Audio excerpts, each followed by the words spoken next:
Hey everybody, it's Father Edward Looney, and one of the things people know about me is my great love and devotion to the Blessed Mother. It's why many of you follow me on social media, on Facebook, on Twitter, on Instagram, on YouTube. And one of the things I want to do throughout this next year is every Sunday to look at the gospel and maybe to somehow reflect on it with a Marian reflection. I did that for the baptism of the Lord. I answered a question: was Mary baptized? Now, this is something I want to do because I know that I can't do it in my preaching Sunday after Sunday. I can't preach on Mary every Sunday, but I want to share my own Marian thoughts with you as we go through the liturgical year, as we hear the gospel, as we hear these readings from sacred scripture. And for the second Sunday this year, in ordinary time, we read from the first book of Samuel. And this is the story of Samuel, and there he is. He is sleeping, and he hears someone calling. So he goes to Eli, and he says, "Eli, were you calling me?" And Eli says, "No, I wasn't calling you." And so then Samuel went back to sleep, and again he heard someone calling. Went and asked Eli, "Eli, I heard you calling." "No, it wasn't me." And then the third time.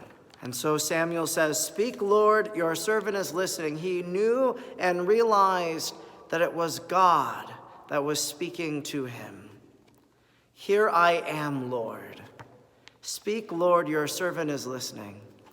Really reminds me of the Blessed Mother. "Here I am, Lord. Let it be done unto me according to your word." That's what she says. That's what we call her fiat. And in our life, then, we should give that daily fiat.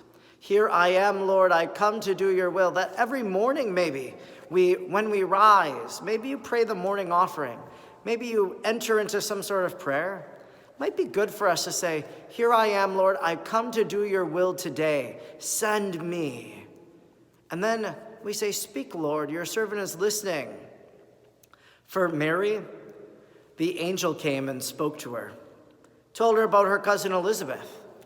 Now, Mary wasn't told, "You have to go visit your cousin Elizabeth." But when she hears that Elizabeth is with child, her advanced of years cousin, well, Mary goes in haste. That's what Luke says.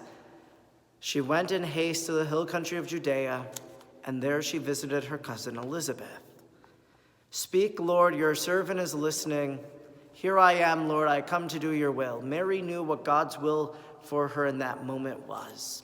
It was to go and to help and to remain with her cousin Elizabeth for several months, to be with her as she delivered that child, John the Baptist. "Here I am, Lord. I come to do your will. Let it be done to me according to your word." Make that prayer your own.